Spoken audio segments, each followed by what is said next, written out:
नमस्कार दोस्तों, एम के हिंदी स्टोरी में आपका स्वागत है। आज की कहानी है अजनबी से हमसफ़र तक। दोस्तों, अगर आप हमारे चैनल पर नए हैं तो हमारे चैनल को अभी सब्सक्राइब कर बेल आइकन को प्रेस करना ना भूलें। हम आपके लिए इस तरह की प्यार भरी कहानियाँ लाते रहते हैं। चलिए तो कहानी शुरू करते हैं। घर में हर तरफ चहल पहल थी। आज हर किसी के चेहरे पर खुशी साफ दिखाई दे रही थी। मुंबई शहर के जाने माने बिजनेसमैन नरेंद्र खुराना का घर आज दुल्हन की तरह सजा था।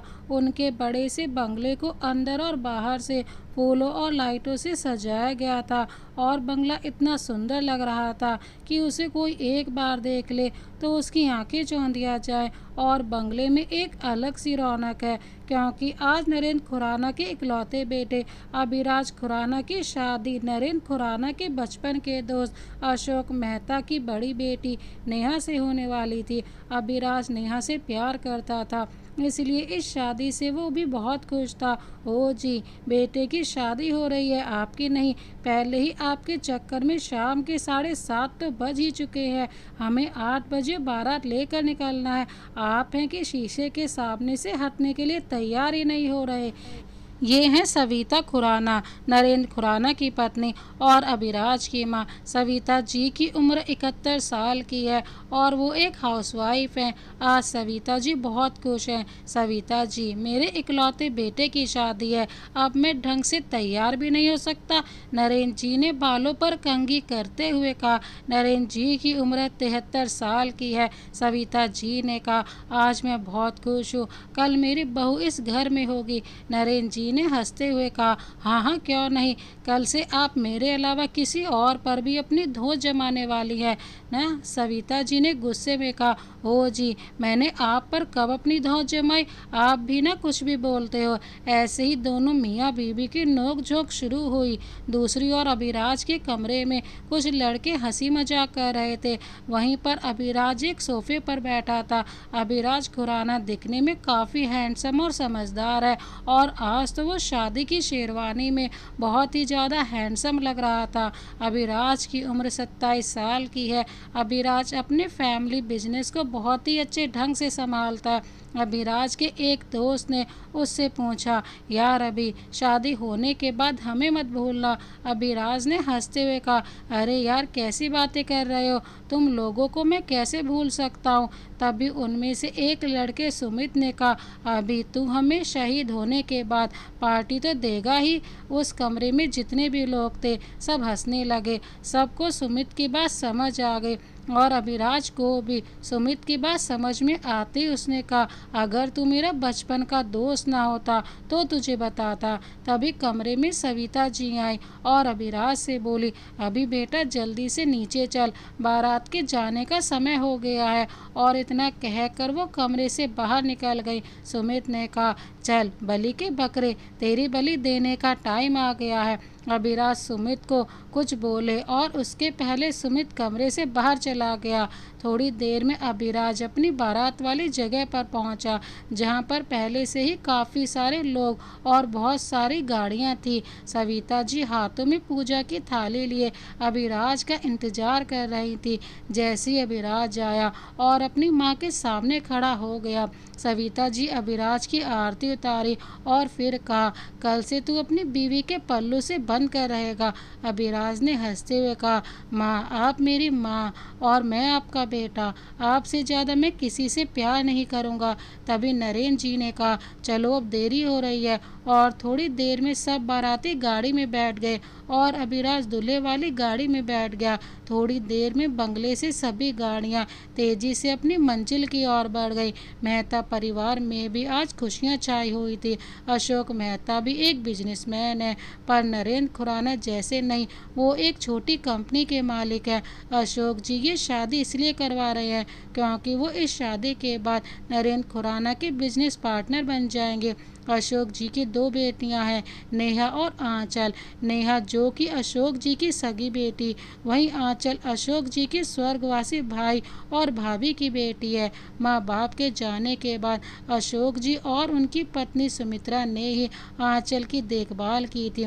अशोक जी ने कभी आंचल को उसके असली माँ बाप के बारे में बताया नहीं था, इसलिए आंचल उन्हें ही अपने माता पिता मानती है। सुमित्रा जी, कहाँ हैं आप? जल्दी जल्दी तैयार होकर शादी की तैयारियां देखो, अशोक जी ने कहा। ये औरतें भी ना, सुमित्रा जी ने कहा, घर में बहुत नौकर हैं, वो देख लेंगे, मुझे तैयार होने दीजिए। अशोक जी जानते थे सुमित्रा जी को तैयार होने में बहुत समय लगता है, इसलिए आगे कुछ न कहकर अपने कमरे से बाहर चले गए और खुद ही शादी की तैयारियां देखने लगे। दूसरी ओर दुल्हन के कमरे में नेहा और उसके दोस्त और आंचल बैठकर बातें कर रहे थे। आंचल ने नेहा से कहा, दी मैं आपको बहुत याद करूंगी। नेहा ने कहा, मैं भी तुझे बहुत याद करूंगी। नेहा शादी के जोड़े में थी और वो बहुत सुंदर लग रही थी। नेहा की उम्र 26 साल, वहीं आंचल 24 साल की थी। आंचल नेहा से ज़्यादा खूबसूरत थी, इसलिए नेहा कभी कभी आंचल से जलती थी।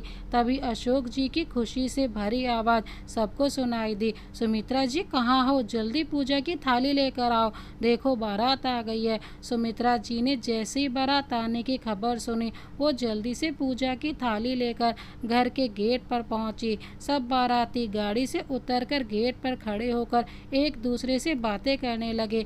तभी अभिराज और नरेंद्र जी अशोक जी और सुमित्रा जी के सामने खड़े हुए और सुमित्रा जी अभिराज की आरती उतारती हैं और कहती हैं, हाय मेरा दामाद कितना हैंडसम है, किसी की नज़र ना लगे। तभी अशोक जी ने कहा, अब बारातियों को अंदर भी आने दोगी? अशोक जी ने अभिराज से कहा, आओ बेटा घर के अंदर चलो। थोड़ी देर में सभी बाराती और अभिराज घर के अंदर चले गए। अभिराज एक सोफे पर बैठकर अपने कुछ दोस्तों से बातें करने में बिजी हो गया। नरेंद्र और अशोक जी बिजनेस की बातें करने में लग गए और सुमित्रा जी शादी की तैयारियां देखने में। तभी अभिराज के पास कुछ लड़कियां आई और बोली, जीजा जी आपने जूते संभाल कर रखना, कहीं चोरी ना हो जाए। ऐसा कहकर वो हंसने लगी। तभी पास में बैठे सुमित ने हंसते हुए कहा, आप एक बार बोल दो, हम अपना दिल चुरवाने के लिए तैयार हैं, लेकिन आज जूते चुराने नहीं देंगे। लड़कियों ने कहा, देख लेंगे, और वहाँ से चले गए। सुमित ने अभिराज से पूछा, अच्छा सुन, ये सब तो तेरी दूर की सालियां हैं, तेरे पास की साली कहाँ है? सुमित आंचल की बात कर रहा था। अभिराज के चेहरे की चमक एक चिढ़ में बदल गई और वो बोला, भगवान करे वो नकचड़ी मेरे नज़रों के सामने ना आए। सुमित ने कहा, शायद भगवान तेरी सुनने के मूड में नहीं है। वो देख आ गई आंचल, पिंक लहंगे में एक खूबसूरत लड़की उनकी ओर आ रही थी। वो लड़की आंचल थी। सुमित और बाकी लड़के आंचल को देख जम से गए और अभिराज के चेहरे पर चिढ़ साफ देखी जा सकती थी। लेकिन क्यों?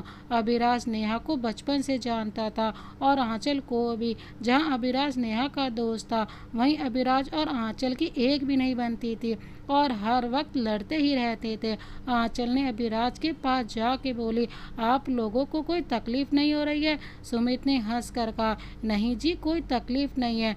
आंचल ने अभिराज से कहा, जीजू आपको कोई तकलीफ? अभिराज को आंचल के मुंह से अपने लिए जीजू शब्द सुनकर अच्छा नहीं लगा। अभिराज ने सोचा, मुझे इसके मुंह से अपने लिए जीजू सुनकर अच्छा क्यों नहीं लग रहा है। अभिराज ने खुद से कहा कि लगता है बचपन से इसके मुंह से अपने लिए अभी ही सुनता आ रहा हूँ, इसलिए जीजू शब्द अजीब लग रहा है।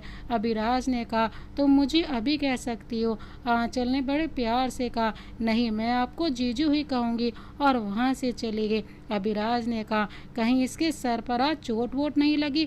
आज इसने मुझसे बहस नहीं की, वरना हर वक्त कचर कचर ही करती है। सुमित ने कहा, अभी तू भी ना हर वक्त उसके पीछे पड़ा रहता है। आज उनकी बहन की शादी है और वो तुझसे बहस क्यों करेंगी? अभिराज ने कहा, ठीक है, तू उसका वकील मत बन।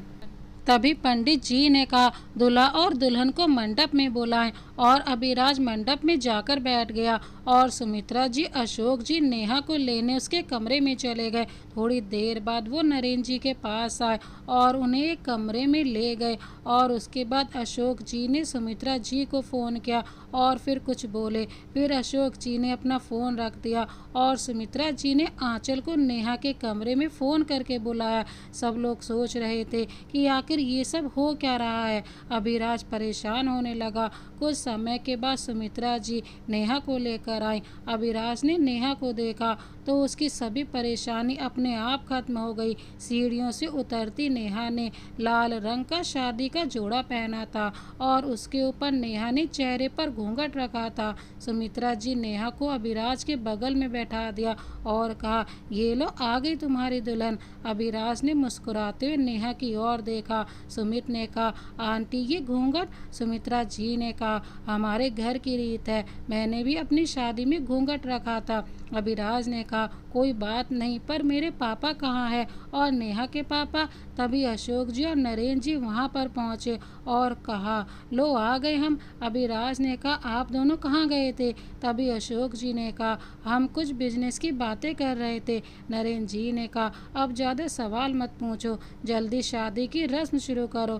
थोड़ी देर में शादी की रस्में शुरू हुई। पहले वरमाला, फिर कन्यादान, फिर फेरे, ऐसे शादी पूरी हुई। कुछ समय बाद विदाई हुई और नेहा चली गई खुराना मैंसन। और अभिराज और नेहा खुराना मैंसन के दरवाजे पर खड़े थे। सविता जी ने उन दोनों की आरती उतारी और उन दोनों को घर के अंदर ले आए। सविता जी ने नेहा की ओर देखते हुए कहा, नेहा बेटा, ये घूंघट क्यों रखा है? तभी नरेंद्र जी ने कहा, नेहा के परिवार की रस्म है। नरेंद्र जी ने एक नौकरानी को बुलाया और कहा, हमारी बहू उनके कमरे में ले जाओ। नौकरानी ने नेहा से कहा, आइए मैम, आपको आपका कमरा दिखा देती हूँ। ऐसा कहकर नेहा वो नौकरानी अपने साथ ले गई। सभी बाराती पहले ही अपने घर चले गए थे। बस अभिराज के साथ उसका दोस्त सुमित था। सुमित ने अभिराज को बाय बोलकर वो भी अपने घर चला गया।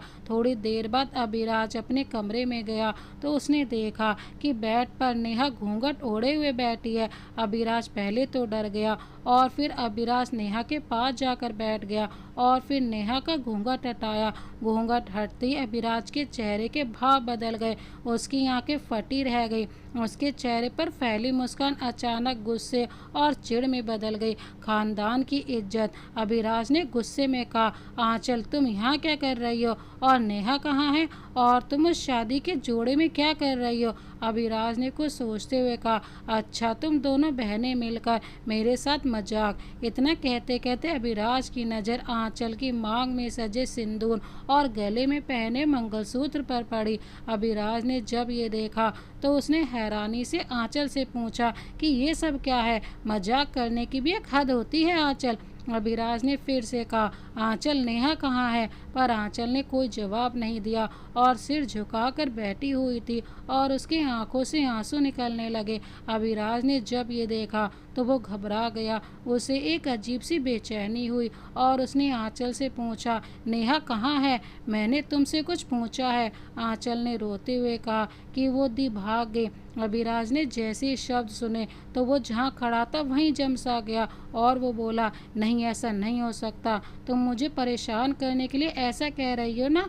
आंचल ने कहा, यही सच है, अब मैं ही आपकी पत्नी हूँ, मेरी आपसे शादी हो चुकी है और आप मेरे पति हो। अभिराज को ये सुनकर गुस्सा आ गया और वो बोला, नहीं ऐसा नहीं हो सकता, तुमने मुझे धोखा दिया है, मैं इस धोखे की शादी को नहीं मानता, समझी तुम? ऐसा कहकर अभिराज ने आंचल का हाथ पकड़ा और उसे खींचते हुए अपने घर के हॉल में ले गया और सबको हॉल में बुलाया, पापा माँ सब यहाँ आइए। अभिराज की आवाज़ सुनकर नरेंद्र और सविता जी हॉल में पहुँचे तो उन्होंने देखा कि आंचल शादी के जोड़े में खड़ी हुई थी और अभिराज बहुत गुस्से में था। सविता जी तो आंचल को देखकर हैरान रह गई, पर नरेंद्र जी को देखकर ऐसा लग रहा था उन्हें पहले से ही सब कुछ पता है। सविता जी को नेहा से ज़्यादा आंचल पसंद थी क्योंकि आंचल एक सुलझी हुई और सबका आदर करने वाली लड़की थी।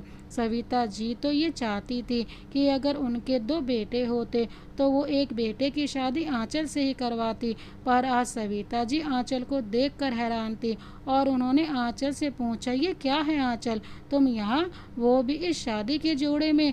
क्यों? और नेहा कहाँ है? ये क्या हो रहा है? अभिराज तुम बताओ कि नेहा कहाँ है? अभिराज ने कहा, आंचल कह रही है कि मेरी इससे शादी हुई है और नेहा भाग गई है। तभी नरेंद्र जी एक भारी आवाज़ पूरे बंगले में गूंज गई, आंचल जो कह रही है वो सच है। नेहा भाग गई। अभिराज और सविता जी नरेंद्र जी को हैरान होकर देखने लगे। अभिराज ने नरेंद्र की ओर देखते हुए कहा, पापा आप ये सब जानते थे कि शादी के मंडप में नेहा नहीं बल्कि आंचल बैठी है? नरेंद्र जी ने कहा, हाँ, अशोक जी ने मुझे यही बताने के लिए कमरे में ले गए थे और हमने अपने परिवार की इज्जत बचाने के लिए तुम दोनों की शादी करवा दी। अब आंचल ही तुम्हारी पत्नी और खुराना खानदान की बहू है। अभिराज ने जब ये सुना तो उसके गुस्से का पारा और बढ़ गया और वो बोला, मैं इस धोखे से हुई शादी को नहीं मानता, मैं इसे अपनी पत्नी नहीं मानता हूँ, मैं आंचल को तलाक दे दूंगा, समझे आप, मैं नेहा से प्यार करता हूँ। नरेंद्र जी को इस बात पर गुस्सा आ गया और वो बोले, नेहा भाग गई है और वो कभी वापस नहीं आएगी, समझा तू? सविता जी ने सारी बात सुनकर कहा, अभिराज बेटा तेरे पापा सही कह रहे हैं, आंचल बहुत अच्छी लड़की है और तुम दोनों की शादी हो चुकी है और अब आंचल तेरी पत्नी है और इस परिवार की बहू है और शादी बच्चों का खेल नहीं होती, बेटा समझ तो। अभिराज ने अपने गुस्से को दबाते हुए कहा, हाँ माँ, मैं भी तो यही कह रहा था कि शादी बच्चों का खेल नहीं होती कि घूंघट की आड़ में किसी से भी शादी करवा दी, मेरी जिंदगी का सवाल है। नहीं माँ, मैं इस शादी को नहीं मानता। नरेंद्र जी ने कहा, तुम्हारे मानने या ना मानने से कुछ नहीं होगा अभिराज, तुम्हें पता है कि इस घर में मेरी चलती है और मेरा फैसला ये है कि आंचल इस घर की इज्जत है और घर की इज्जत घर में ही शोभा देती है और मैं नरेंद्र खुराना अपनी घर की इज्जत पर दाग लगते नहीं देख सकता, समझा? अगर तूने आंचल को तलाक देने का सोचा भी तो तू भूल जाना कि तेरे कोई माँ बाप भी हैं। अब जाओ अपने कमरे में सोने के लिए और हमें भी सोने दो। फिर नरेंद्र जी ने सविता जी की ओर देखते हुए कहा, सविता जी चलिए सोने के लिए, कल आपको बहुत तैयारियां करनी है, कल खुराना खानदान की बहू की मुंह दिखाई है। अभिराज ने कुछ कहना चाहा पर नरेंद्र जी ने उसे अपना हाथ दिखाकर चुप रहने को कहा और वहां से चले गए। सविता जी ने आंचल से कहा, चलो बेटा मैं तुम्हें तुम्हारे कमरे तक छोड़ देती हूँ। ऐसा कहकर वो आंचल को लेकर अभिराज के कमरे में चली गई। सविता जी आंचल को अभिराज के कमरे में लेकर पहुंची और आंचल को बेड पर बैठाकर कमरे से बाहर चली गई। अब कमरे में आंचल थी। आंचल के आंखों में आंसू आ गए और आंचल ने रोते हुए कहा, भगवान ने मेरे साथ क्या मजाक किया है, मेरे होने वाले जीजा जी को मेरा पति बना दिया है। अभिराज तो मुझे पहले से ही पसंद नहीं करता था और अब तो वो मुझसे नफरत करता है। अगर अभिराज मुझे तलाक देगा तो हम दोनों के लिए वही अच्छा रहेगा। हाँ, अभिराज से इस बारे में बात करनी होगी। आंचल ये सब कह ही रही थी, तभी उसके कमरे का दरवाज़ा जोर से खुला और अभिराज गुस्से में कमरे के अंदर दाखिल हुआ। दरवाजे खुलने की आवाज़ इतनी ज़ोर से थी कि एक पल को आंचल डर गई और अपना मुंह चेहरे को अपने हाथों से छुपा लिया। कुछ देर बाद आंचल ने अपने चेहरे को ऊपर उठाकर अभिराज को देखा, जो अभी आंचल के सामने खड़ा था और उसने कमरे का दरवाज़ा बंद कर दिया था। आंचल ये देख कर डर गई और बोली, अभिराज मैंने कुछ नहीं किया, वो मेरी माँ ने। इतने में अभिराज ने आंचल की बात काटते हुए कहा, कोई बात नहीं, जो हुआ सो हुआ, अब हम अपनी नई शुरुआत करते हैं। अभिराज की ये सब बातें सुनकर आंचल चौंक गई। तभी अभिराज ने एक भारी आवाज़ में कहा, तुम्हें क्या लगता है मैं ये बोलूँगा? एक बात हमेशा याद रखना, तुम भले ही खुराना खानदान की बहू बन गई हो पर अभिराज खुराना की पत्नी कभी नहीं बनोगी। ऐसा कहकर अभिराज बाथरूम की ओर जाने लगा पर तभी आंचल ने अभिराज का हाथ पकड़ लिया। अभिराज ने पीछे मुड़कर देखा तो आंचल ने अभिराज की आंखों में आंखें डालकर कहा, मुझे तलाक चाहिए, मुझे इस रिश्ते में बंधकर नहीं रहना है और तुम्हें भी नहीं रहना है इस रिश्ते में। ये सब बातें सुनकर अभिराज ने कहा, क्या तुम भी इस रिश्ते से खुश नहीं हो? आंचल ने अभिराज का हाथ छोड़ते हुए कहा, हाँ। अभिराज ये सुनकर बहुत खुश हुआ और कहा, ठीक है तो मैं कल ही तलाक के पेपर तैयार कर देता हूँ।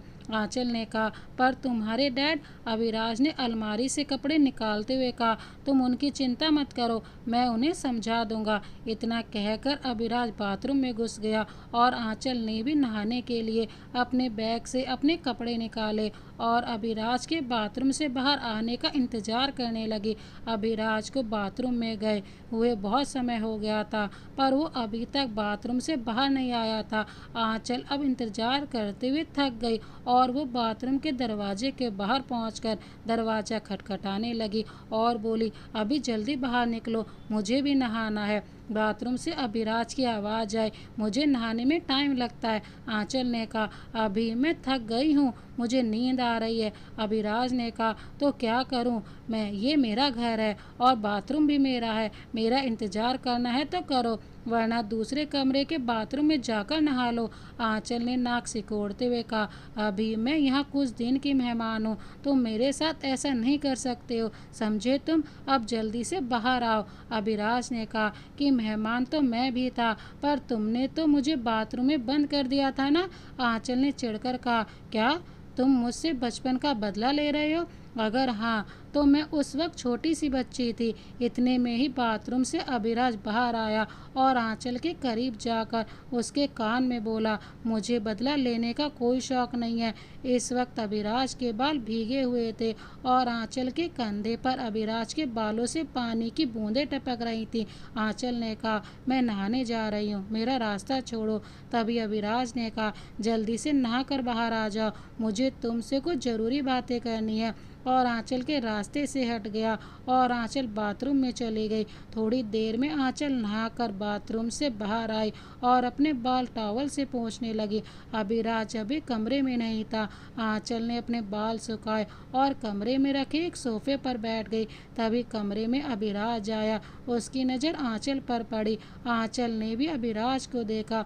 अभिराज के हाथ में 2 प्लेट थी जिसमें खाना था। अभिराज आंचल के पास आकर सोफे पर बैठ गया और एक खाने की प्लेट आंचल के सामने रख दी। अभिराज ने खाना खाना शुरू किया और आंचल ने भी। अभिराज ने खाना खाते हुए कहा, सुनो, मैंने अभी लॉयल से बात की तो उन्होंने कहा अभी तलाक के पेपर तैयार नहीं हो सकते, हमें इंतज़ार करना पड़ेगा। आंचल ने कहा, पर क्यों, तलाक के पेपर तैयार नहीं हो सकते? अभिराज ने आंचल की ओर देखते हुए कहा, मुझे नहीं पता, बस इतना पता है कि 1 महीने के बाद हमारा तलाक होगा, तब तक मुझे तुम्हें झेलना पड़ेगा। आंचल को ये झेलने वाली बात पर गुस्सा आ गया और वो बोली, ओ हेलो, तुम्हें मुझे झेलने की कोई ज़रूरत नहीं है, पर हाँ मुझे तुम्हें झेलना पड़ेगा।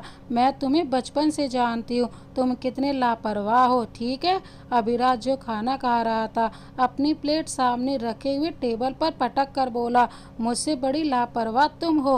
और हाँ, मैंने नहीं कहा था मुझसे शादी करने के लिए। आंचल शादी की बात सुनकर चुप हो गई और अपनी प्लेट भी टेबल पर रख दी। फिर अभिराज ने कुछ सोचते हुए कहा, नेहा क्यों भागी, क्या वो किसी और से प्यार करती थी? आंचल ने अभिराज को देखते हुए कहा, मुझे नहीं पता, मुझे बस इतना ही पता है कि माँ ने मुझे दी के कमरे में बुलाया और दी के भागने के बारे में बताया और मुझे अपनी कसम देकर शादी करने को कहा और दोनों परिवारों की इज्जत का सवाल था तो मैं क्या करती।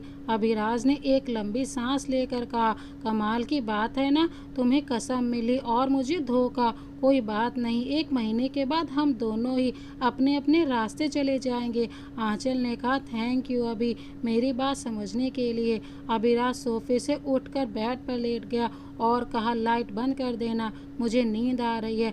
आंचल झट से सोफे से उठकर बोली, पर मैं कहाँ सोऊंगी? अभिराज ने टेढ़ी मुस्कान देते हुए कहा, हमारे बंगले के बाहर एक बहुत बड़ा नीम का पेड़ है, तुम उसके ऊपर सो जाओ, ठीक है? वहाँ इतना बड़ा सोफा दिखाई नहीं दे रहा है, उस पर सो जाओ। आंचल ने कहा, पर? अभिराज ने कहा, क्या पर? सोना है तो सो, वरना पहला ऑप्शन है नीम के पेड़ वाला। मुझे नींद आ रही है, जल्दी से लाइट बंद कर दो। आंचल ने कहा, पर मैं सोफे पर कैसे सो सकती हूँ? अभिराज ने कहा, तुम लड़कियाँ कहती हो ना, नारी सब पर भारी, अब सोफे पर भारी पड़ो, ठीक है? तभी आंचल ने कुछ सोचा और मुस्कुराते हुए अभिराज की ओर बढ़ने लगी। अभिराज ये देखकर चौंक गया और कहा, ये क्या कर रही हो? आंचल ने आगे बढ़ते हुए कहा, मैं क्या सोच रही थी कि ऐसा कहकर वो अभिराज के ऊपर झुक गई। अभिराज ने हकलाते हुए कहा, आंचल ये तुम क्या कर रही हो? तभी आंचल ने कहा, अपने लिए तकिया ले रही हो और चादर भी। और इतना कहकर आंचल ने 2 तकिए और अभिराज के ऊपर से चादर खींच कर ले जाने लगी। तभी अभिराज ने चादर का एक कोना पकड़ कर कहा, ये चादर मेरी है, और चादर खींचने लगा। आंचल ने भी चादर खींचते हुए कहा, मैं कैसे सोऊंगी, बहुत ठंड है, छोड़ो चादर को। अभिराज ने भी चादर खींचते हुए कहा, मैं क्या पत्थर का हूँ, मुझे ठंड नहीं लगती, और चादर को जोर से अपनी ओर खींचा। आंचल ने भी चादर का कोना कस कर पकड़ रखा था, इसलिए अभिराज के खींचते ही आंचल भी अभिराज के ऊपर गिर गए। अभिराज और आंचल एक दूसरे के बहुत करीब आ गए, इतने करीब कि एक दूसरे की सांसों की आवाज़ सुन सकते थे। आंचल अभिराज की छाती पर गिरी हुई थी और अभिराज के दोनों हाथ आंचल के कमर पर थे। आंखों ही आंखों में कुछ देर तक आंचल और अभिराज एक दूसरे के आंखों में खो से गए। थोड़ी देर बाद अभिराज ने कहा, मैंने तुम्हें सोफे पर सोने के लिए कहा था, मुझ पर नहीं, हटो आंचल। अभिराज के ऊपर से हटकर खड़ी हुई और कहा, मैं जानबूझकर नहीं गिरी थी, तुमने मुझे अपनी ओर खींचा, समझे तुम। अभिराज ने कहा, मैंने सिर्फ चादर खींची। आंचल ने कहा, अच्छा ठीक है, मुझे चादर दो, मैं सोफे पर सो रही हूँ। अभिराज ने मुस्कुराते हुए कहा, अच्छा मैं क्या करूँ, मैं ठंड में मर जाऊँ, ये चादर नहीं मिल सकती, वैसे ही सो जाओ, ठीक है। आंचल बहुत थक चुकी थी, इसलिए उसने अभिराज से ज़्यादा बहस नहीं की और एक तकिया उठाकर सोफे पर सोने चले गई। अभिराज ने भी लाइट बंद करके चादर ओढ़ कर सो गया। आधी रात में अभिराज की नींद खुल गई और उसने अपनी करवट बदल ली और अभिराज की नज़र ठंड से ठिठुरती हुई आंचल पर पड़ी, जो सोते हुए ठंड से कांप रही थी। अभिराज ने अपने मन में सोचा, ठंड तो बहुत है। ऐसा सोचकर अभिराज बेड पर से उठा और बेड पर पड़ी चादर उठाकर आंचल के पास जाकर आंचल के ऊपर वो चादर ओढ़कर फिर से अपने बेड पर लेट गया और थोड़ी देर में उसे नींद आ गई और वो सो गया। अगली सुबह जब आंचल नींद से उठी तो उसने पाया कि उसके ऊपर चादर ओढ़ी है। आंचल बेड की ओर देखा तो अभिराज वहाँ पर नहीं था। आंचल को बाथरूम से पानी के बहने की आवाज़ आई तो वो समझ गई कि अभिराज नहा रहा है। वो सोफे से उठ गई और सामने लिए कपड़े निकालने लगी। तभी वहाँ पर सविता जी आई और बोली, गुड मॉर्निंग आंचल बेटा। आंचल ने सविता जी की ओर देखा तो उसने उनके पैर छुए और कहा, गुड मॉर्निंग आंटी, आप यहाँ। सविता जी ने कहा, अरे आंचल बेटा, तुम इस घर की बहू हो और मैं तुम्हारी सास, तुम अब मुझे आंटी नहीं बल्कि माँ बोलोगी, ठीक है। आंचल ने कहा, पर आंटी। सविता जी ने आंचल की बात काटते हुए कहा, बोला ना, माँ बोलो मुझे। आंचल ने कहा, ठीक है माँ, पर आप मुझसे नाराज़ तो नहीं है कि दी की जगह पर। इतने में सविता जी ने कहा, नहीं, मैं क्यों तुमसे नाराज़ होगी, बल्कि मैं तो चाहती थी कि तुम इस घर की बहू बनकर आओ। अच्छा छोड़ो इस बात को, ये लो आज तुम्हारी मुंह दिखाई है और तुम ये साड़ी और ये गहने पहनोगी, ठीक है। इतना कहकर सविता जी ने अपने हाथ में रखा सामान आंचल के हाथ में पकड़ा दिया और बोली, अच्छे से तैयार होना, और वहाँ से चली गई। आंचल ने अपने हाथ में रखे सामान को देखकर बोली, ये क्या हो रहा है। तभी कमरे के बाथरूम का दरवाज़ा खोला और अभिराज बाहर आया तो आंचल ने उसे देखा। अभिराज ने एक टॉवल लपेटा हुआ था। अभिराज के गीले बालों से पानी टपक कर उसके शरीर पर गिर रहा था। ये नज़ारा काफ़ी आकर्षक लग रहा था, इसलिए आंचल की नज़रें कुछ देर तक अभिराज पर टिक गई। तभी अभिराज ने आंचल के करीब बढ़ते हुए कहा, क्या हुआ आंचल, मुझे ऐसे क्यों देख रही हो। आंचल ये देखकर घबरा गई और बोली, तुम रुको वहीं पर।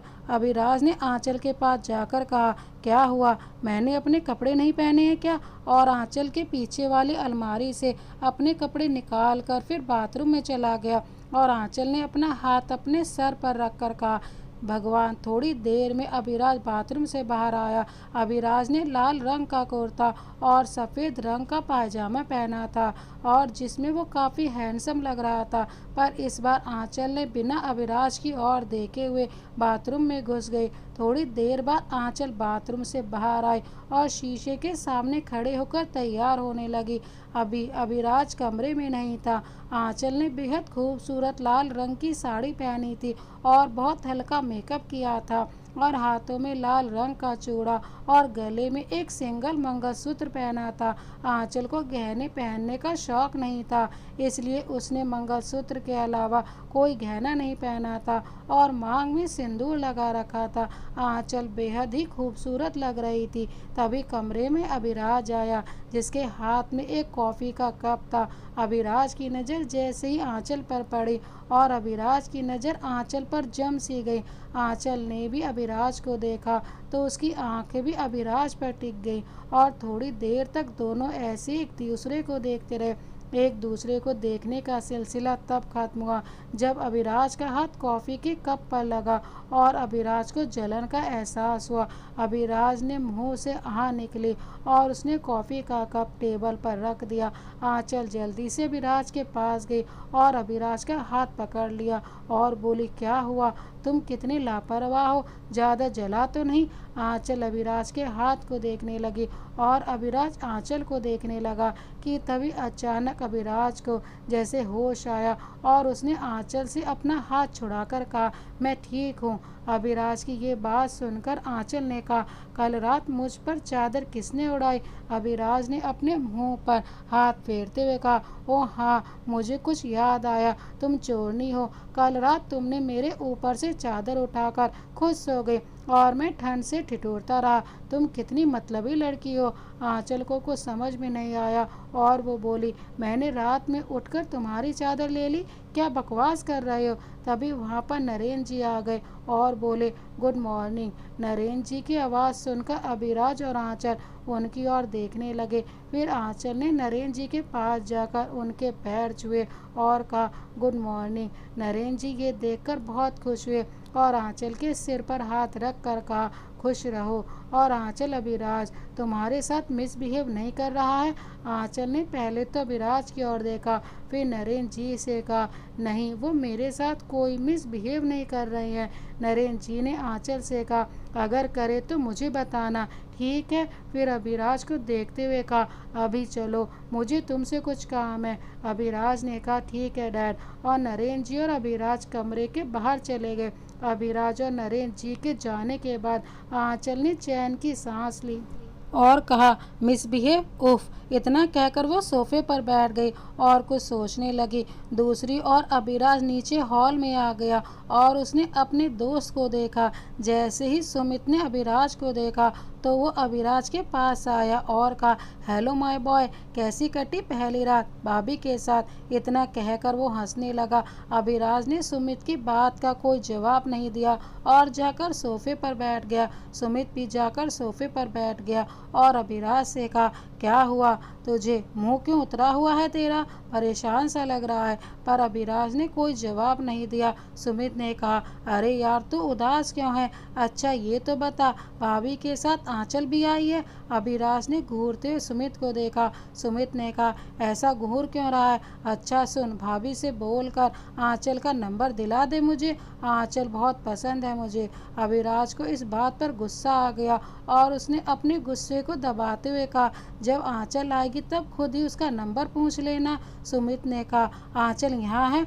वो भाभी के साथ आई होगी। अभिराज ने कहा, हाँ, कल से आंचल मेरे कमरे में है। सुमित ने अभिराज के कंधे पर हाथ रख कर कहा, अच्छा इसीलिए तू उदास है, अब समझ में आया। अभिराज ने मुस्कुराते हुए कहा, और मैं भी उसी कमरे में था। सुमित ने हैरानी से पूछा, क्या क्या कहा तुमने? अभिराज ने, जो तूने सुना। सुमित हैरान होकर अभिराज को देखने लगा। तभी अभिराज ने कहा, अभी भी आंचल मेरे कमरे में तैयार हो रही है। सुमित को कुछ समझ नहीं आया तो अभिराज ने कहा, तू टेंशन मत ले, थोड़ी देर रुक, तुझे सब समझ में आ जाएगा। दूसरी ओर आंचल के कमरे में एक नौकरानी आंचल के लिए खाना ले जाती है। थोड़ी देर में बंगले में मेहमान आने शुरू हो गए। सविता जी मेहमानों के स्वागत में लग गई। एक औरत ने सविता जी से कहा, बधाई हो सविता जी, आप तो सास बन गई हो। सविता जी ने हंसते हुए कहा, थैंक यू जी, पर मैं सास नहीं बनी बल्कि मैं तो एक बेटी की माँ बन गई हूँ। दूसरी औरत ने कहा, अरे सविता जी, अपनी बहू का चेहरा कब दिखाओगे? सविता जी ने कहा, मैं अभी जाकर अपनी बहू को लेकर आती हूँ। ठीक है। और ऐसा कहकर वो आंचल को लेने चली गई। तभी औरतों ने अभिराज को देखा तो एक औरत ने अभिराज से कहा, अरे बेटा बधाई हो, और सुमित तू कब शादी करेगा? तभी अभिराज का फ़ोन आया और वो फ़ोन पर बात करने के लिए उन लोगों से दूर चला गया। सुमित ने अपने मन में कहा, ये अभी तो बच गया, पर अब मैं क्या करूं? तभी एक औरत ने कहा, तू कहे तो मैं अपनी बेटी। इतने में सुमित ने उस औरत की बात काटते हुए कहा, आंटी मुझे एक ज़रूरी फ़ोन करना है, तो मैं जाऊं? इतना कहकर वो वहां से चला गया और थोड़ी देर में सविता जी आंचल को लेकर आए और उसे एक चेयर पर बैठा दिया। आंचल के चेहरे पर घूंघट था। थोड़ी देर में सभी औरतें आंचल के सामने खड़ी हो गई और सुमित और अभिराज भी वहां पर आ गए। सविता जी ने कहा, अब मैं अपनी बहू की मुंह दिखाई शुरू करती हूँ, और आंचल का घूंघट हटाने लगी। पर तभी एक औरत ने कहा, अरे सविता जी, आप कितनी पुराने जमाने की बात कर रही हो? अब तो अभिराज बहू का घूंघट हटाएगा। और अभिराज की ओर देखते हुए कहा, क्यों बेटा, सही कहा ना मैंने? बेटा जाओ, अपनी पत्नी का चेहरा दिखाओ हमें। अभिराज ने अपने मन में कहा, क्या मुसीबत है? सविता जी ने कहा, आओ बेटा। सुमित ने कहा, जाना अभी। अभिराज मन मारकर आंचल के पास गया और आंचल का घूंघट हटाया। घूंघट हटते ही सुमित की तो पैरों तले जमीन खिसक गई और सुमित ने अपनी आंखों को मलते हुए कहा, कहीं मेरी आंखें खराब तो नहीं हो गई हैं? अभिराज की पत्नी आंचल, ये कैसे हो सकता है? दूसरी ओर औरतों ने आंचल को देखते हुए कहा, वाह सविता जी, चांद जैसी बहू पाई है आपने तो। एक औरत ने अभिराज से कहा, बेटा बहुत भाग्यशाली है तू, जो तुझे इतनी खूबसूरत पत्नी मिली है। औरत की बात सुनकर अभिराज ने आंचल की ओर देखते हुए उसे ताना मारते हुए टोन में कहा, हाँ आंटी, मैं बहुत भाग्यशाली हूँ जो इस जैसी पत्नी मिली है। औरतों ने कहा, फिर दे उसकी मुंह दिखाई का गिफ्ट। अभिराज ने सविता जी की ओर देखा तो सविता जी ने अपने हाथ में रखा एक हार का डिब्बा आंचल को देकर कहा, ये लो आंचल, अभी की तरफ से तुम्हारी मुंह दिखाए का गिफ्ट। तभी अभिराज का फोन आया और वो बात करने के लिए चला गया और औरतें आंचल की मुंह दिखाई करने लगी। बगल में आंचल ने सविता जी से कहा, अच्छा हुआ माँ, आप यहाँ आ गई, मुझे आपसे कुछ ज़रूरी बात करनी है। सविता जी ने कहा, हाँ हाँ मैं जानती हूँ, हनीमून के बारे में ना? आंचल ने सोचा कि सविता जी उसे हनीमून पर नहीं भेजेंगी, पर तभी सविता जी ने आंचल को बेड पर बैठा कर कहा, मैंने सुना है कि मसूरी में बहुत ठंड होती है, इसलिए गर्म कपड़े ले जाना मत भूलना, और मेरे बेटे को जल्दी ठंड लग जाती है, उसका ख्याल रखना, ठीक है? और अपना भी। ऐसा कहकर वो जाने लगी तो आंचल ने उनसे कहा, माँ अगर मैं नहीं जाना चाहती तो सविता जी ने आंचल को बड़े प्यार से कहा, हर चीज़ हमारे चाहने या ना चाहने से नहीं होती, और कमरे से बाहर चले गए। आंचल ने अपना हाथ अपने सर पर रख कर कहा, भगवान ये क्या हो रहा है? कुछ समय के बाद शाम के 6 बज गए और आंचल अपने कमरे में बैठी बोर हो रही थी। उसने कुछ सोचा और कमरे से बाहर आकर नीचे हॉल में आ गई। नीचे हॉल में आते ही उसे एक नौकरानी से मिली। उस नौकरानी ने आंचल से बड़े आदर से कहा, गुड इवनिंग मैम, आपको कुछ चाहिए? आंचल ने कहा, नहीं, मैं तो बस कमरे में बोर हो रही थी, इसलिए टहलने के लिए आ गई। नौकरानी ने कहा, मैम आप बाहर गार्डन में जाइए, वहाँ आपको अच्छा लगेगा।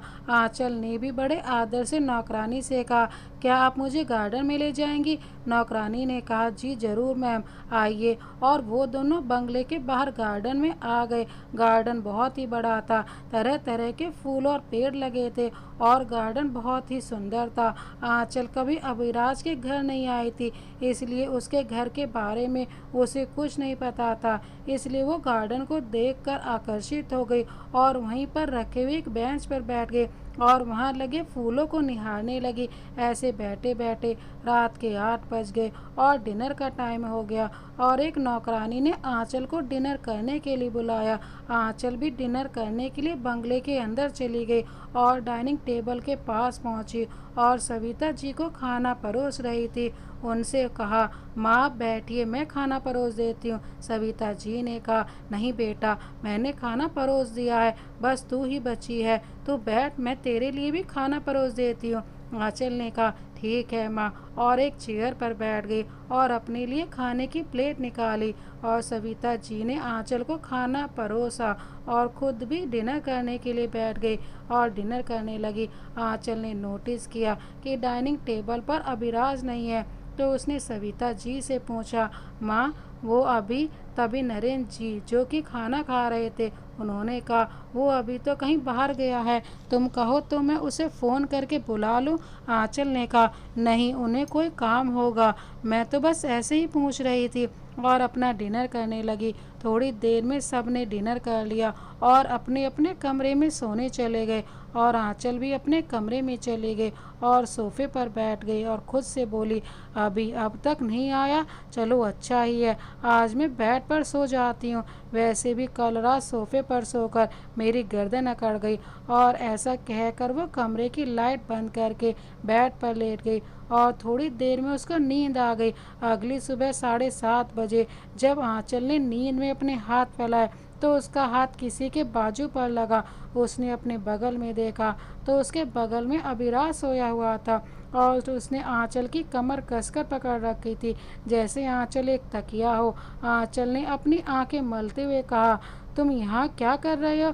और अभिराज की पकड़ से अपने आप को छुड़ाने की कसम कसाने लगी तो अभिराज की भी नींद टूट गई और उसने जब आंचल को अपने बगल में पाया तो वो झट से आंचल से दूर होकर बेड से उठकर खड़ा हो गया और गुस्से से बोला, तुम मेरे बेड पर क्या कर रही थी? तुम मेरे बेड पर क्यों हो? अभिराज ने आंचल को घूरते हुए कहा, तुम्हें तो मैंने सोफे पर सोने को कहा था, फिर तुम यहाँ कैसे?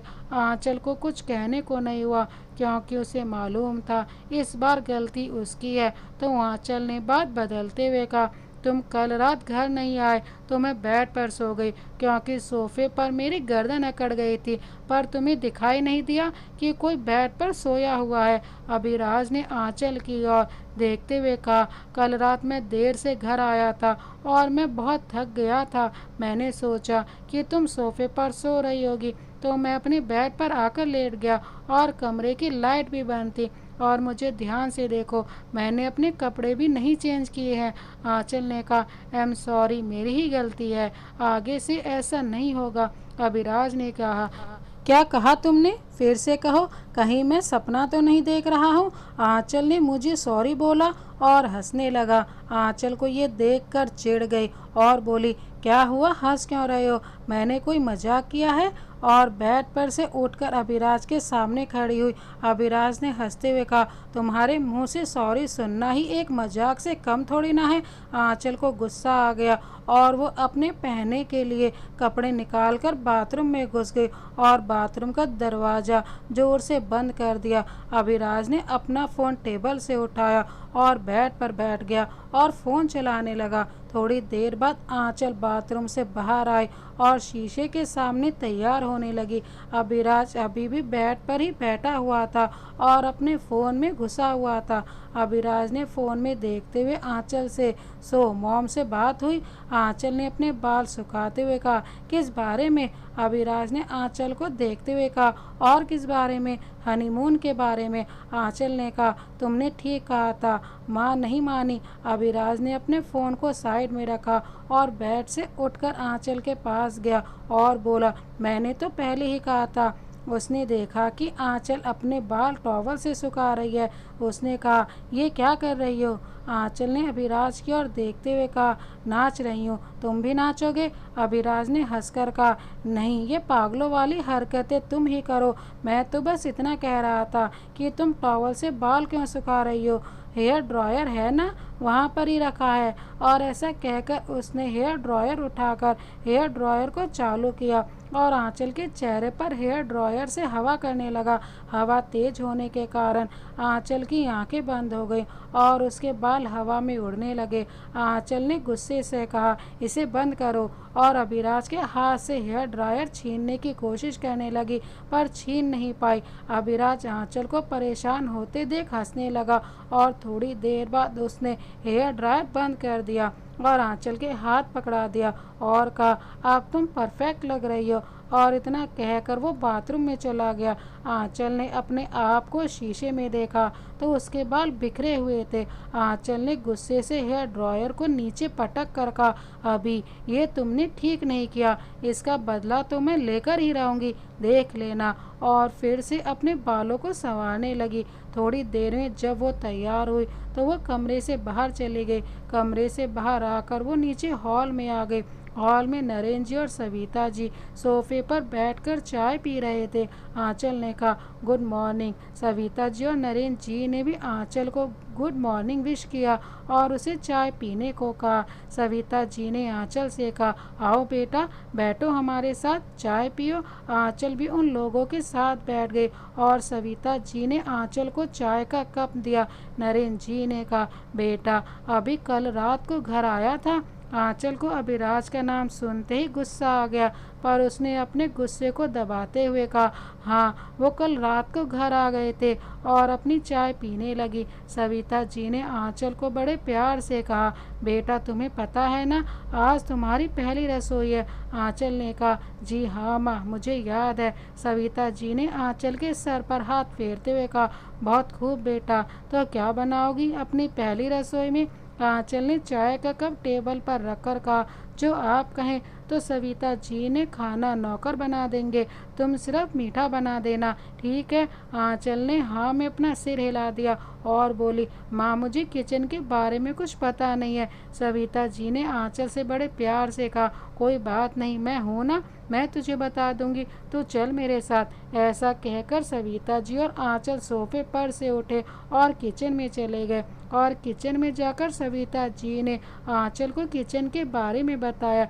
दूसरी ओर हॉल में अभिराज तैयार होकर आया और सोफे पर बैठ गया और एक नौकर से अपने लिए एक कप कॉफ़ी मंगवाई और उसके बाद अपने फ़ोन पर लग गया। नरेन जी जो कि पास में ही बैठे थे, उन्होंने कहा, अभिराज ने अपना फ़ोन साइड में रखकर कहा, जी डैड क्या हुआ? नरेन जी ने कहा, बेटा कल तुम लोग मसूरी जा रहे हो, तो वहाँ हमारा एक गेस्ट हाउस है, तुम लोग वहाँ ही रहना, ठीक है?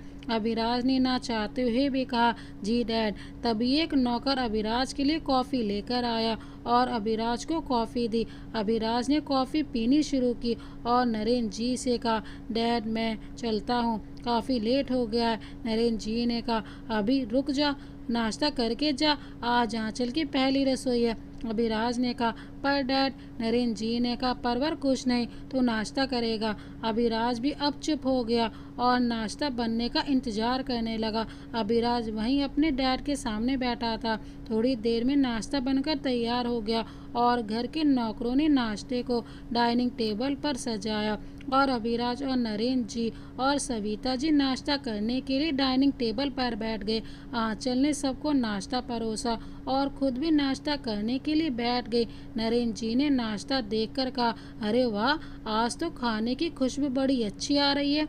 सविता जी ने आंचल की ओर देखते हुए कहा, अच्छी क्यों नहीं आएगी, आज पूरा नाश्ता हमारी बहू ने अपने हाथों से बनाया है, मैंने तो सिर्फ मीठा बनाने को कहा था। अभिराज ने कहा, अब हम नाश्ता कर सकते हैं, मुझे ऑफिस के लिए देर हो रही है। आंचल ने अभिराज को देखते हुए कहा, हाँ खाइए ना, और सब मिलकर नाश्ता करने लगे। थोड़ी देर में सबने नाश्ता किया और आंचल की तारीफ भी की, पर अभिराज नाश्ता करते जाने लगा। आंचल ने अभिराज को रोकते हुए कहा, अभी रुकिए, अभी तो मीठा बाकी है, मैंने गाजर का हलवा बना रखा है, उसे खाकर जाइए प्लीज़। पर अभिराज को ये बात कुछ हजम नहीं हुई, उसने मना किया, पर नरेन जी ने अभिराज को गाजर का हलवा खाने का ऑर्डर दे दिया।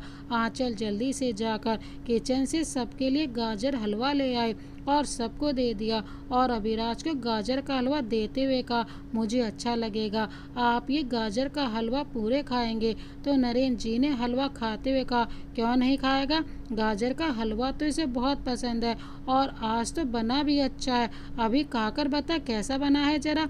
अभिराज ने हलवे की एक चम्मच अपने मुंह में डाली तो उसके चेहरे के भाव बदल गए और उसकी आंखें नम हो गई, क्योंकि आंचल ने अभिराज के लिए गाजर के हलवे में बहुत तेज लाल मिर्च पाउडर डालकर अभिराज को दिया था, जिसकी वजह से अभिराज का पूरा मुंह जल रहा था।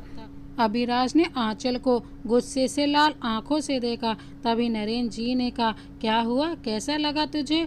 मुझे तो बहुत अच्छा लगा। सच में आंचल बेटा, बहुत ही अच्छा खाना बनाती हो तुम। सविता जी ने कहा, हाँ सच में बहुत अच्छा खाना था आज का। नरेंद्र जी ने अभिराज से कहा, क्या हुआ, तुझे खा क्यों नहीं रहा है तू? नरेंद्र जी ने आंचल से कहा, बेटा तू खिला देना। आंचल ने झटपट से अभिराज की कटोरी ले ली और एक बड़ा सा चम्मच गाजर के हलवे का अभिराज के मुंह में घुसा दिया और मुस्कुराते हुए कहा, कैसा है? अभिराज का मुंह और ज़्यादा जलने लगा और उसने जैसे तैसे बोला, अच्छा है, और वहाँ से चला गया। अभिराज वहाँ से अपने कमरे में चला गया।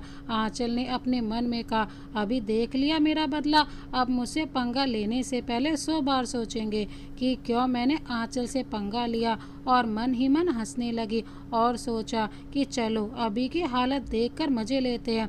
और सविता जी से कहा, माँ मैं अभी आती हूँ। और ऐसा कहकर वो ऊपर अपने कमरे की ओर जाने लगी। कमरे में पहुंचकर उसने जो कुछ भी देखा उससे वो घबरा गई। उसने देखा कि अभिराज बेड पर करवटें बदल रहा था और उसके चेहरे पर पसीना बह रहा था और वो जोर जोर से खांस रहा था। और सबसे बड़ी बात, अभिराज के मुंह से खून निकल रहा था। आंचल जल्दी से अभिराज के पास गई और उसने अभिराज का सर अपनी गोद में रखा और घबराते हुए कहा, अभी क्या हुआ तुम्हें? और अपनी साड़ी के पल्लू से अभिराज के मुंह पर लगा खून पोंछने लगी। और फिर सविता जी को आवाज़ लगाई, माँ इधर आइए, जल्दी आइए माँ।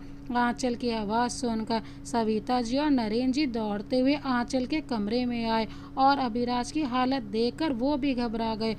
और सविता जी अभिराज के पास जाकर बैठ गईं और रोने लगी। और उन्होंने रोते हुए कहा, क्या हुआ मेरे बेटे को? हे भगवान, ये क्या हुआ? आंचल ने कहा, माँ अभी को क्या हुआ है? उनकी ऐसी हालत कैसे हुई? नरेंद्र जी ने डॉक्टर को फ़ोन किया और कहा, डॉक्टर जल्दी मेरे घर आइए, मेरे बेटे की तबीयत खराब हो गई है। और ऐसा कहकर फ़ोन काट दिया। सविता जी ने रोते हुए कहा, आज तो खाने में मिर्च भी ज़्यादा नहीं थी, फिर कैसे मेरे बेटे की ये हालत हो गई?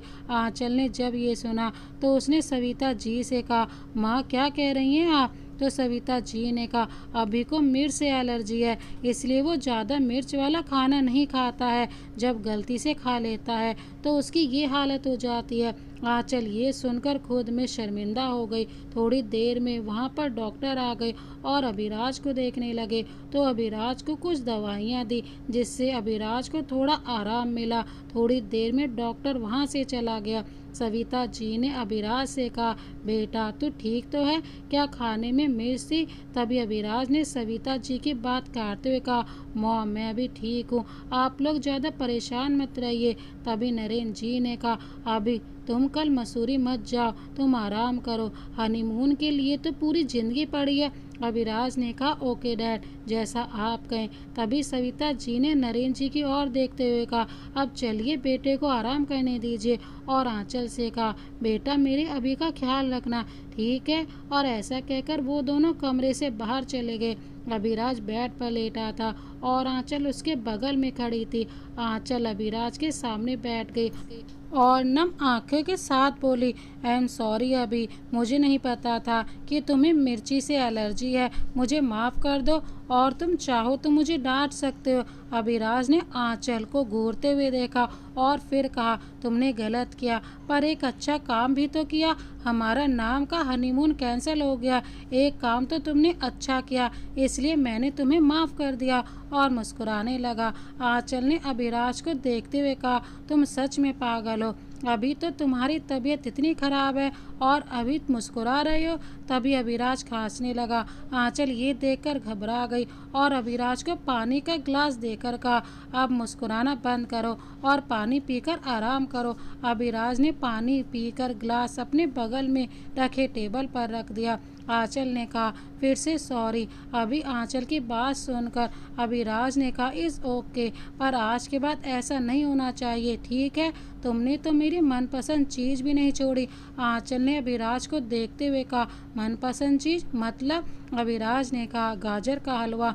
आंचल, तुम्हें नहीं पता, लेकिन गाजर का हलवा मेरा फेवरेट है। मुझे गाजर का हलवा बहुत ही ज़्यादा पसंद है। आंचल ने अभिराज को देखते हुए कहा, क्या बोल रहे हो? अभिराज ने कहा, तुमने सुना नहीं, डाइनिंग टेबल पर डैड ने क्या कहा था?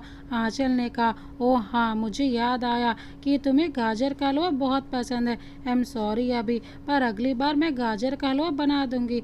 अभिराज ने कुछ सोचते हुए कहा, तो अगली बार जहर डालोगी क्या?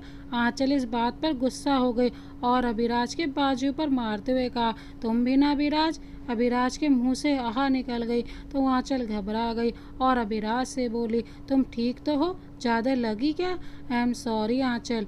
आंचल की बात सुनकर अभिराज ने हंसते हुए कहा, वाह, आज पता चला कि आंचल घबराते हुए कैसी दिखती है, और हंसने लगा। आंचल को ये देखकर थोड़ा सा गुस्सा आया और उसके दिल में खुशी थी कि अभिराज को कुछ नहीं हुआ। 2 दिन बाद अभिराज तैयार होकर अपने ऑफिस के लिए निकलने लगा। वो हॉल में सोफे पर बैठा था, तभी नरेंद्र जी हॉल में आए और अभिराज से कहा, बेटा अभी मैं क्या कह रहा था कि आंचल को भी अपने साथ ऑफिस ले जा।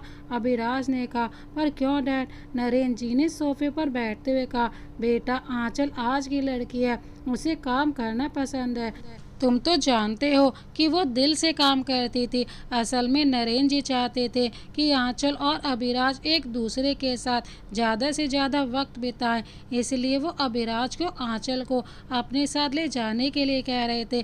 अभिराज को समझ नहीं पाया और नरेंद्र जी की बात में फंस गया और आंचल को अपने साथ ले जाने के लिए तैयार हो गया और आंचल को बुलाया और आंचल से कहा, आंचल क्या तुम काम करना चाहती हो?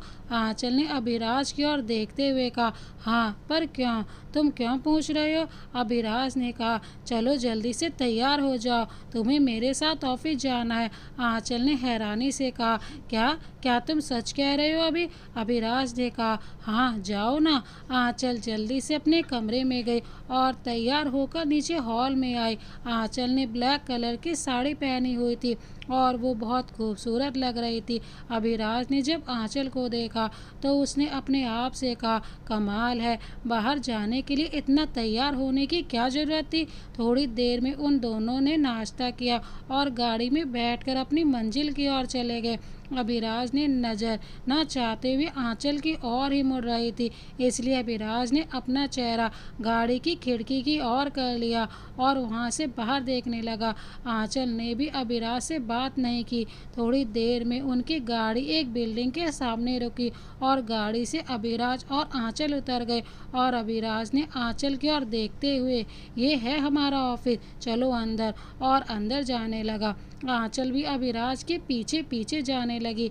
जैसे अभिराज बिल्डिंग के अंदर पहुंचा तो सभी वर्कर्स ने अभिराज को गुड मॉर्निंग विश किया और अभिराज ने उन्हें गुड मॉर्निंग विश किया और आंचल से मिलवाया। सभी वर्कर ने आंचल को गुड मॉर्निंग विश किया और अपने अपने काम में लग गए और तभी वहां पर अभिराज का मैनेजर सुमित आया। सही सोचा आप लोगों ने, ये वही सुमित है जो अभिराज का बचपन का दोस्त और अभी का मैनेजर है।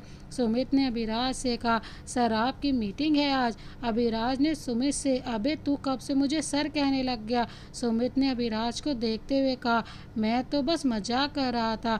अभी तू चाहे कितना भी बड़ा बिजनेसमैन हो, मेरे लिए तू अभी ही रहेगा। और अचानक सुमित की नज़र अभिराज के पीछे खड़ी हुई आंचल पर पड़ी तो उसने कहा, हेलो आंचल। सॉरी, हेलो भाभी, कैसी हैं आप? आंचल ने कहा, इट्स ओके, तुम मुझे आंचल बुला सकते हो, वैसे भी हम तो पहले से दोस्त हैं ना। अभिराज को ये सुनकर हैरानी हुई और उसने कहा, क्या दोस्त कब बने? उसके बाद जो सुमित ने कहा उसे सुनकर अभिराज थोड़ा सा जल गया। सुमित ने अभिराज को देखते हुए कहा, तुझे याद है कि मैं 2 महीने पहले दिल्ली गया था कुछ काम के लिए? अभिराज ने आंचल की ओर देखते हुए कहा, हाँ तो? फिर आंचल ने मुस्कुराते हुए कहा, हम दोनों एक साथ मुंबई आए थे और बहुत अच्छे दोस्त बन गए।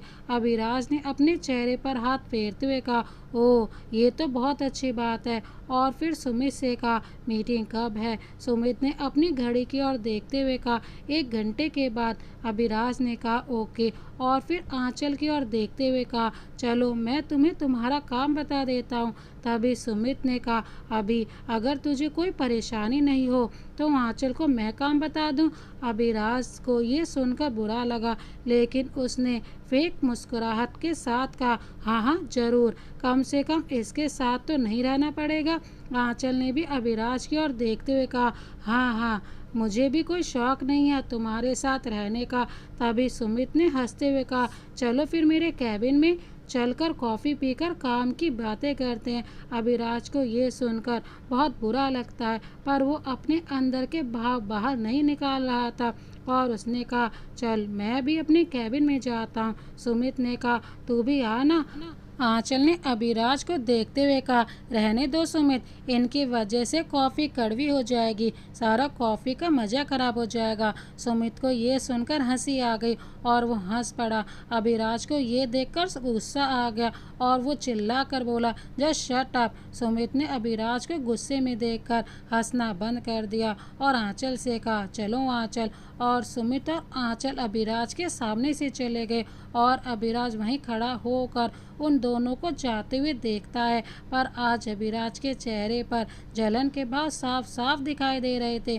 थोड़ी देर में वो भी अपने कैबिन में चला गया और अपने काम में बिजी हो गया, पर वो बार बार आंचल के बारे में सोच रहा था।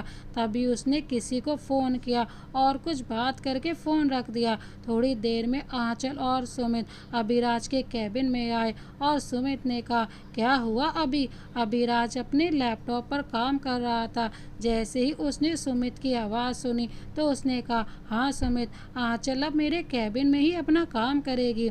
आंचल ने हैरानी से कहा, क्या बोल रहे हो? अभिराज ने अपनी चेयर उठाते हुए कहा, ये मैं नहीं, डैड ने कहा है, समझी? और वहाँ तुम्हारा टेबल है। अभिराज ने कैबिन के एक कोने की ओर इशारा करते हुए कहा, जहाँ एक टेबल और चेयर थी। आंचल ने कहा, ठीक है। अभिराज ने कहा, चलो अपने काम पे लग जाओ। और सुमित से कहा, तू चल मीटिंग में। और सुमित और अभिराज कैबिन से बाहर चले गए। लगभग 2 घंटे बाद अभिराज अपने कैबिन में आया। उसने आंचल की ओर देखा तो उसने देखा कि आंचल लैपटॉप पर काम कर रही थी। तभी अभिराज ने कहा, आंचल लंच टाइम हो गया है। आंचल ने अभिराज को देखते हुए कहा, अच्छा तुमने कर लिया? अभिराज ने कहा, नहीं, मैं तो अपने लिए लंच यहीं कैबिन में मंगा लेता हूँ। आंचल अपनी चेयर से उठते हुए बोली, तो मैं चलती हूँ। अभिराज ने हड़बड़ी में कहा, कहाँ जा रही हो?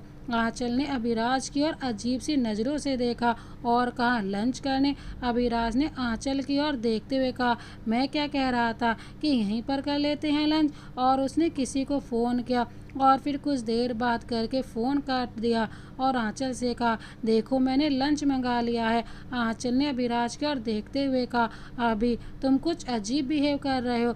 अभिराज कैबिन में रखे सोफे पर बैठा और बोला, क्या मैं अजीब बिहेव कर रहा हूँ? मुझे तो ऐसा नहीं लगता। तभी कैबिन में सुमित एक फ़ाइल लेकर आया और बोला, अभी ले ये फ़ाइल चेक कर लेना। अभिराज ने फ़ाइल लेकर उस टेबल पर रख दिया और सुमित से कहा, मैं बाद में चेक कर लूँगा। सुमित ने कहा, ओके फाइन। और फिर आंचल की ओर देखते हुए कहा, आंचल तुम लंच करने नहीं गई क्या? तभी अभिराज ने कहा, नहीं, मैंने उसके लिए लंच यहीं पर ही मंगा लिया है।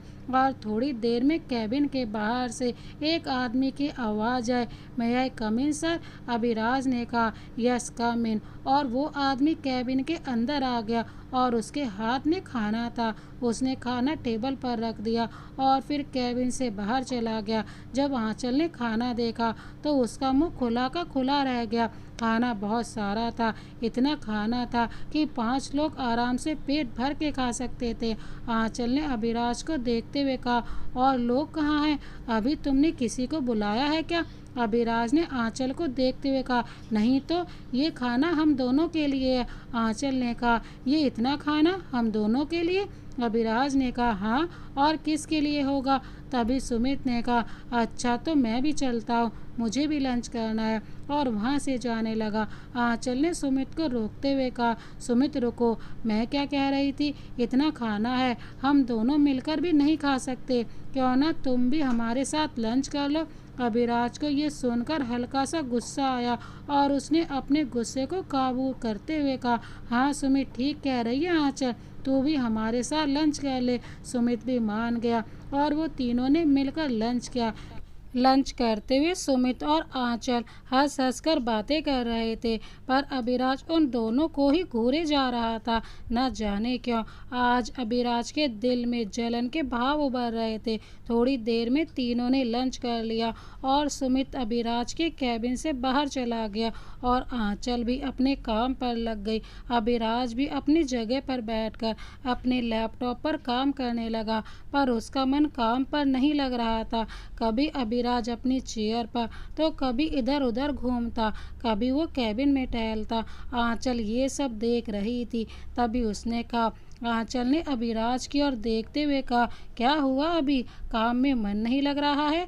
मैंने सुना था कि तुम काफ़ी मेहनती हो, पर तुम्हारी हरकतें देखकर ऐसा बिल्कुल भी नहीं लगता। अभिराज ने आंचल की बात सुनकर कहा आप अपना काम करिए मिसेज खुराना। आंचल अभिराज के मुंह से अपने लिए ये सुनकर हैरान हो गई और अपनी चेयर से उठकर अभिराज के पास जाकर बोली क्या कहा तुमने, फिर से कहो। अभिराज जो खुद हैरान था कि उसके मुंह से ये कैसे निकल गया, उसने कहा हाँ तो पति हूँ तुम्हारा। मैंने कहा तो क्या हुआ? आंचल ने अभिराज को घूरते हुए कहा 1 महीने के पति। अभिराज को जाने क्यों ये सुनकर बहुत बुरा लगा। उसने इधर उधर देखा और फिर कहा हाँ तो 1 महीने का सही पति हूँ तुम्हारा और तुम मेरी पत्नी। आंचल ने कहा चलो छोड़ो इन बातों को, अपना काम करते हैं। और वो अपनी चेयर पर जाकर बैठ गई और अपने काम में लग गई। अभिराज कैबिन से बाहर चला गया और वो सुमित के कैबिन में चला गया और एक चेयर पर बैठ गया। जब सुमित ने अभिराज को देखा तो उसने कहा अरे भाई तू यहाँ क्या कर रहा है, कुछ काम है तो मुझे बुला लेता। बेचारी आंचल, तूने उसे अकेला कैबिन में छोड़ दिया। सुमित की बात सुनकर अभिराज को हल्का गुस्सा आ गया और वो बोला तुझे बहुत चिंता है मेरी बीवी की। सुमित ने अभिराज की ओर देखते हुए कहा हाँ होगी, वो मेरी दोस्त है ना इसलिए। अभिराज ने कहा शायद तू भूल गया है कि वो मेरी बीवी है, समझा। सुमित को ये सुनकर हंसी आ गई। उसने कहा 1 महीने की बीवी? बेटा अभी जो चीज़ कुछ समय तक अपने पास बुलाते हैं ना, उसे कभी मेरी अपनी नहीं कहते, समझा। सुमित अभिराज को भड़का रहा था क्योंकि सुमित जानता था कि अभिराज आंचल से पहले से ही प्यार करता था, पर कभी उस प्यार को समझ नहीं पाया। इसलिए सुमित ने फैसला किया था कि वो अभिराज को उसके प्यार का एहसास करा कर ही रहेगा। अभिराज को ये सुनकर बहुत गुस्सा आया और वो चेयर से उठकर अपने कैबिन में चला गया और गुस्से में अपनी चेयर पर बैठ गया। आंचल ने अभिराज को गुस्से में देखकर कहा क्या हुआ अभी, तुम गुस्से में क्यों हो, कुछ हुआ है? अभिराज ने गुस्से में कहा मैं चाहे गुस्से में हूँ चाहे खुशी में, तुम्हें क्या, अपना काम करो। आंचल ने मजाक में कहा मुझे क्या, तुम शायद भूल गए हो कि मैं तुम्हारी 1 महीने की पत्नी हूँ। अभिराज जो सुमित की बात सुनकर पहले से गुस्से में था, उसका गुस्सा आंचल की बात सुनकर और भी ज़्यादा भड़क गया। अभिराज गुस्से से अपनी चेयर से उठकर आंचल के पास गया और उसी चेयर से उठकर अपने पीछे वाली दीवार से सटा दिया और उसके कंधे को पकड़ लिया। आंचल ने अभिराज को कभी इतने गुस्से में नहीं देखा था और वो अभिराज का ये रूप देखकर डर गई और हकलाते हुए बोली अभी अभी तुम ये क्या कर रहे हो, पागल हो गए हो क्या? अभिराज ने कुछ नहीं कहा और आंचल के चेहरे को ध्यान से देखने लगा। अभिराज के आंखों में गुस्सा साफ झलक रहा था। अचानक अभिराज ने आंचल के होठों पर अपने होठ रख दिए और आंचल को रूडली किस करने लगा। आंचल के तो मानो पूरे शरीर पर एक लहर सी दौड़ गई। कुछ समय के बाद अभिराज और आंचल गाड़ी में बैठे हुए थे। शाम के 4 बज गए और वो दोनों खुराना मेंशन के लिए जा रहे थे। आंचल और अभिराज के दोनों के चेहरे गाड़ी की खिड़की की ओर थे। अभिराज ने खुद को कोसते हुए अपने मन में कहा तूने क्या किया अभी? आंचल आंचल तेरे बारे में क्या सोच रही होगी कि तू कितना घटिया इंसान है। छी, मैंने ये क्या किया। अब तो आंचल से नज़रें मिलाने की हिम्मत भी नहीं है मुझ में। ये सब सुमित की गलती है। पर इसमें सुमित की गलती क्या है? वो तो सच ही कह रहा था कि आंचल मेरी 1 महीने की पत्नी है, तो फिर मुझे बुरा क्यों लगा। तभी उन लोगों की गाड़ी रुकी और ड्राइवर की आवाज़ सुनाई दी। सर घर आ गया। आंचल जल्दी से गाड़ी से उतरकर बंगले के अंदर चली गई। अभिराज भी गाड़ी से उतरा और बंगले के अंदर चला गया। आंचल जैसे बंगले के अंदर गई तो उसने देखा कि सामने सोफे पर अशोक जी और सुमित्रा जी और सविता जी बैठकर बातें कर रहे हैं। उन्होंने जैसे ही आंचल को देखा तो वो लोग सोफे से उठ गए और अशोक जी आंचल के पास जाकर बोले, आंचल बेटा, कैसे हो तुम? ठीक तो हो ना? आंचल ने अशोक जी के पहले पैर छुए और फिर उनके गले लग गई और बोली, पापा मैं ठीक हूँ, आप कैसे हैं? अशोक जी ने आंचल को खुद से दूर करते हुए कहा, मैं बिल्कुल ठीक हूँ। तभी अभिराज भी वहाँ आ गया। अशोक जी ने अभिराज की ओर देखते हुए अपनी नज़रें झुका ली और कहा, अभी बेटा कैसे हो? आंचल ने पहले अशोक जी की झुकी हुई नज़रों को देखा, फिर अभिराज को देखा जो अशोक जी को घूरते हुए देख रहा था। आंचल ने अभिराज को आंखों ही आंखों में कहा कि वो अशोक जी से कोई उल्टी सीधी बात ना करे। अभिराज ने आंचल की बात समझ ली और कुछ नहीं कहा और अपने कमरे की तरफ चला गया। अभिराज के इस तरह जाने से अशोक जी समझ गए कि अभिराज उनसे नाराज है। तभी सुमित्रा जी आंचल के पास जाकर बोली, आंचल बेटा। सुमित्रा जी की आवाज़ सुनकर आंचल ने उनकी ओर देखा और फिर उनके पैर छुए और उनसे गले मिली। ऐसे ही उन लोगों की बातें शुरू हुई। इसी तरह रात के 7 बज गए। अशोक जी ने सविता जी से कहा, भाभी जी अब हम चलते हैं, नरेंद्र से मिल पाना नहीं हो पाया। सविता जी ने कहा, अरे भाई साहब डिनर करके जाइए, वो भी तब तक आ जाएंगे। अशोक जी ने कहा, नहीं अब हम चलते हैं, फिर कभी आ जाएंगे। और अशोक जी और उनकी पत्नी सुमित्रा जी आंचल से मिलकर वहाँ से चले गए। थोड़ी देर बाद आंचल ने अभिराज से बात करने का सोचा और अपने कमरे की तरफ चले गई। कमरे में जाने के बाद आंचल ने देखा कि अभिराज सो गया है। आंचल ने कहा, ये इतनी जल्दी क्यों सो गया? अभी तो इसने डिनर भी नहीं किया। आंचल अभिराज के पास गई और बोली, अभी सो गई क्या?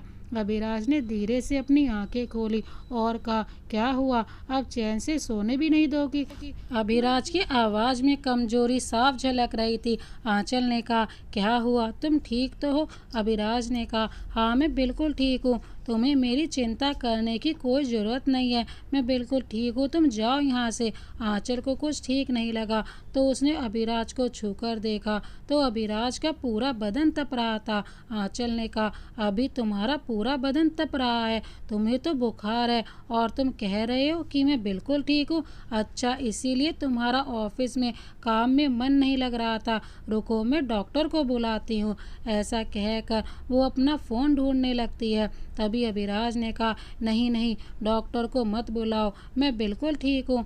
आंचल ने हल्के गुस्से से कहा, तुम चुप रहो, बिल्कुल चुप। बुखार से बदन तप रहा है, फिर भी कह रहे हो मैं बिल्कुल ठीक हूँ, चुप रहो। अभिराज ने कहा, प्लीज़ आंचल, डॉक्टर मत बुलाओ, मॉम परेशान हो जाएंगी। आंचल ने अभिराज की बात सुनकर कहा, तो क्या करूँ? अभिराज ने कहा, मुझे बुखार की दवाई दे दो, बस मैं ठीक हो जाऊँगा।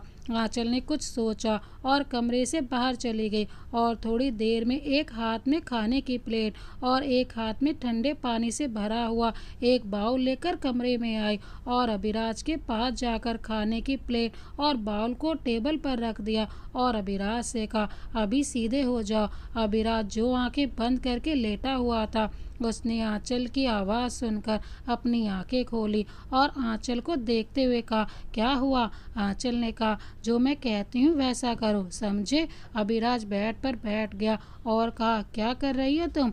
आंचल अभिराज के पास बैठकर बोली, दवाई खाने से पहले खाना खा लो, और टेबल से खाने की प्लेट उठाकर अभिराज के आगे रख दी। अभिराज ये देखकर बिल्कुल हैरान हो गया और बोला, खाने में जहर तो नहीं है? आंचल ये सुनकर गुस्सा हो गई, पर उसने कुछ नहीं कहा और खाने की एक चम्मच निकाल कर खुद खा ली और अभिराज को घूरते हुए कहा, अब क्या कहना चाहते हो? अभिराज ने आंचल की ओर देखते हुए कहा, ठीक है, खा लेता हूँ। लो। आंचल ने खाने की एक चम्मच निकाल कर अभिराज के मुंह की ओर कर दिया।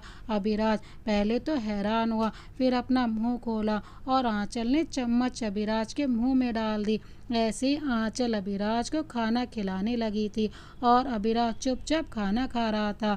आंचल अभिराज को खाना खिलाने में बिजी थी और अभिराज आंचल के चेहरे में बिजी। अभिराज की नज़रें अभी आंचल के चेहरे पर थी। अभिराज के मन में आंचल के लिए एक अलग सा एहसास जन्म लेने लगा था। आंचल ने एक बार अभिराज की ओर देखा तो उसने देखा कि अभिराज उसे ही देख रहा है।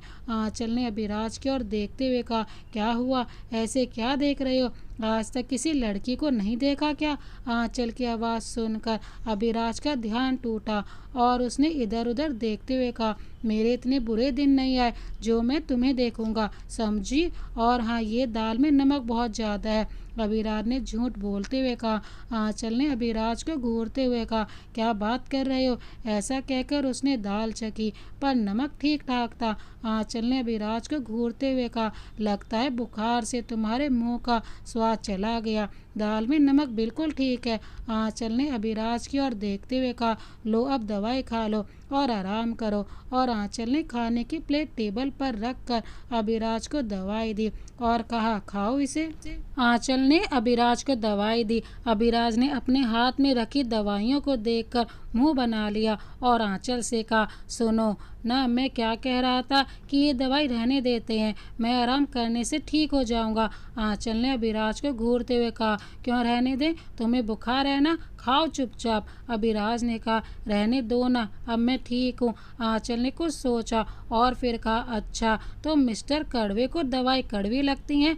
ऐसा कहकर वो हंसने लगी। अभिराज ने आंचल को घूरते हुए कहा, नहीं नहीं, ऐसा नहीं है, मुझे दवाई कड़वी नहीं लगती, वो तो बस ऐसे ही कहा था कि दवाई रहने दो और तुम ये हंसना बंद करो। आंचल ने हंसते हुए कहा, तो फिर खाओ दवाई।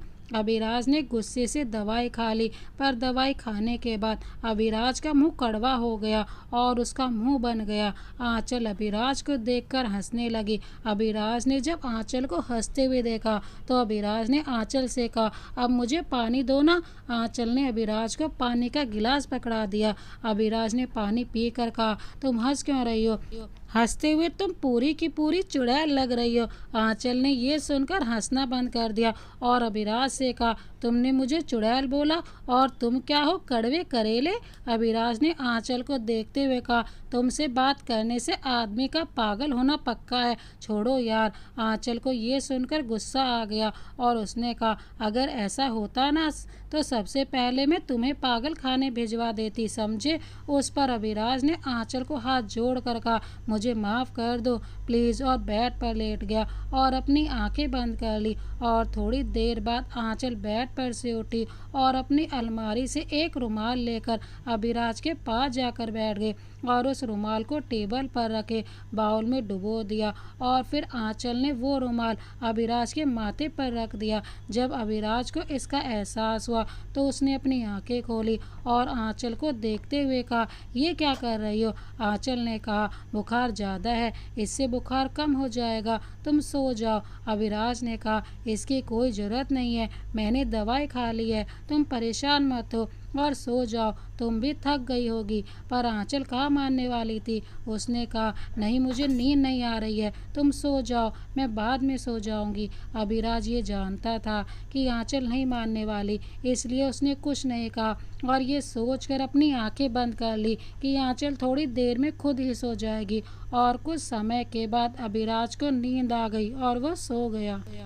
अगली सुबह 8:30 बजे अभिराज की आंख खुली तो उसने अपने सर पर हाथ फेरते हुए कहा, चलो मेरा बुखार तो चला गया। हाथ फेरते फेरते उसका हाथ अपने माथे पर रखे रुमाल पर टच हुआ तो अभिराज ने अपने माथे पर रखे रुमाल को निकाल कर देखने लगा और कहा, ये रुमाल। तो तभी अभिराज को महसूस हुआ कि उसके सीने पर कोई अपना सिर रखकर सो रहा है।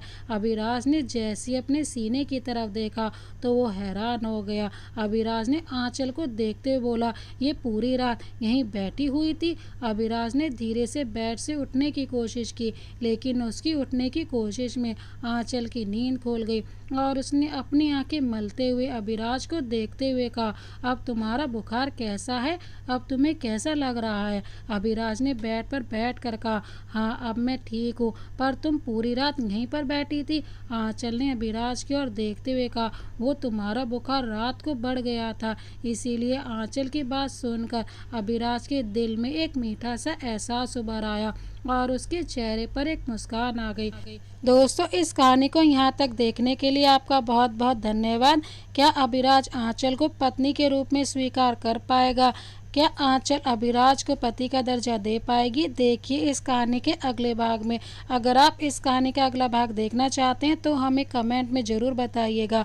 मिलते हैं एक और नई कहानी के साथ, तब तक के लिए जय हिंद, वंदे मातरम।